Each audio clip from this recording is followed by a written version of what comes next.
Assalamualaikum warahmatullahi wabarakatuh. Perkenalkan, nama saya Nadia Zurelda Haryanto. Saya dari kelas 10 IPA 7. Di video ini, saya akan memaparkan hasil faktor penyebab keberhasilan dan juga kegagalan yang dialami oleh salah satu pengusaha pangan khas Balikpapan nih, yaitu Bontings atau dikenal dengan Abon Kepiting. Melalui kisah suksesnya, saya dapat menyimpulkan bahwa terdapat faktor dan juga faktor-faktor penyebab keberhasilan dan juga kegagalan, dan juga pengalaman-pengalaman berharga yang dialami oleh owner Bonting tersebut, yaitu Pak Ansori. Nah, sekilas tentang Bapak Ansori selaku founder Zakwani Foods dan juga pemilik owner Bontings ini. Nah, beliau ini adalah sarjana kehutanan lulusan dari Universitas Munawarman. Kemudian beliau juga telah lama mendirikan Bontings sekitar tahun 2006 sampai 2007 yang lalu. Nah, berikut adalah foto beliau.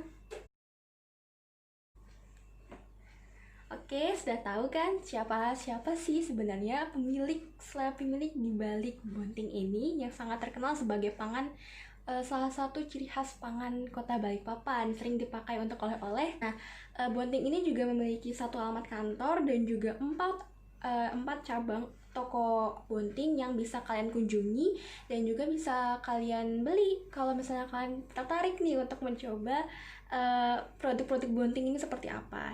Ini alamatnya. Nah, setelah alamatnya,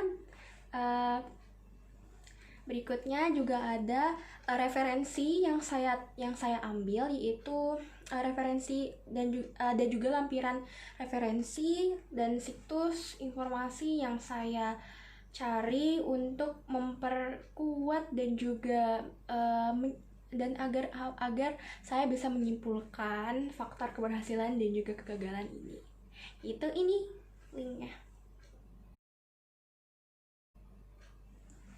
Nah, setelah sudah saya lampirkan sebagai referensi tugas saya, kemudian saya akan melanjutkan tentang menjelaskan faktor keberhasilan dan juga kegagalan yang dialami oleh Pak Ansori sebagai owner Bonting sendiri.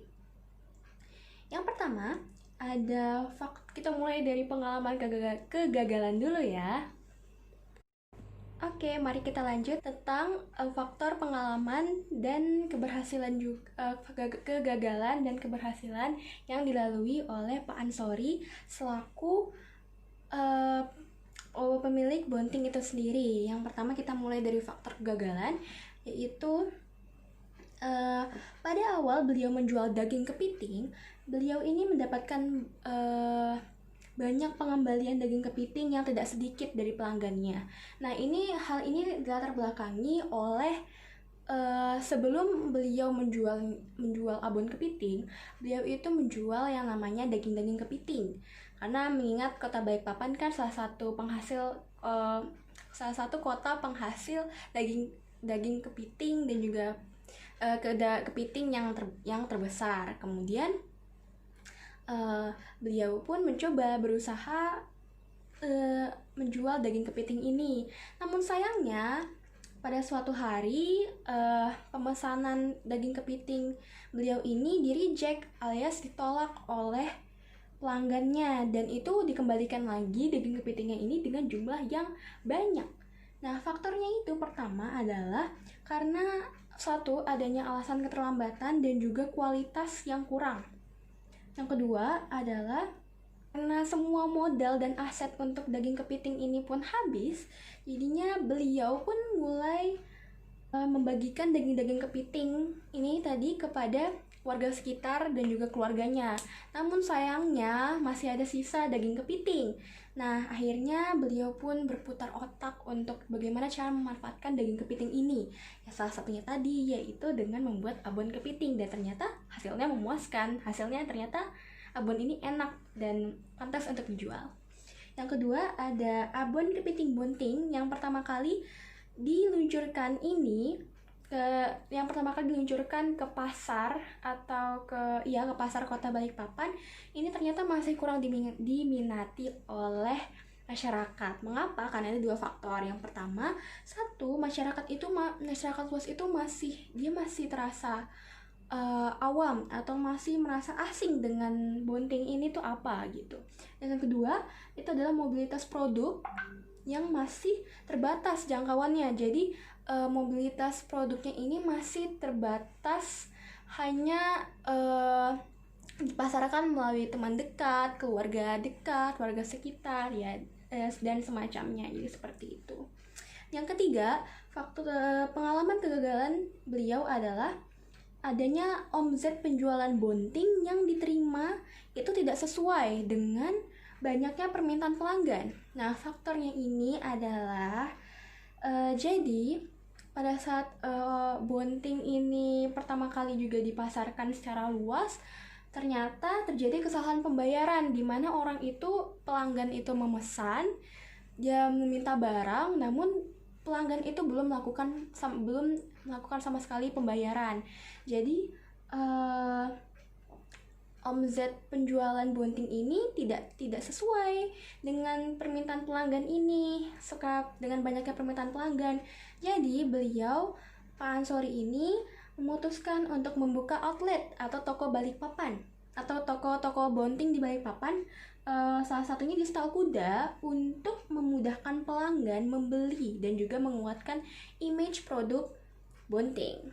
Nah, itu adalah ada 3 faktor kegagalan, dan juga kemudian kita lanjut ke keberhasilan. Nah, pengalaman keberhasilan Pak Ansori ini lumayan bagus ya. Yang pertama, Abon Kepiting atau bonding ini meraih gelar juara 1 pada Festival Pangan Khas Kota Balikpapan tahun 2006.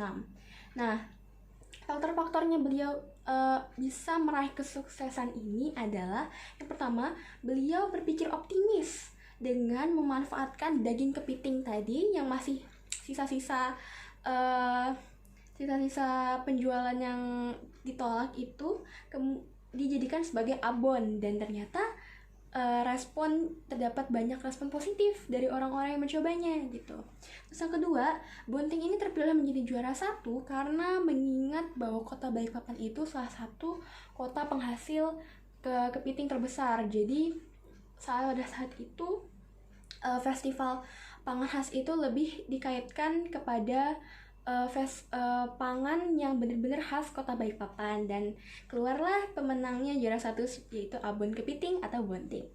Yang kedua, faktor kedua yaitu bonding sukses menjadi salah satu pangan khas kota Balikpapan yang terkenal sebagai oleh-oleh khas Balikpapan dan telah dipasarkan hingga ke Pulau Jawa.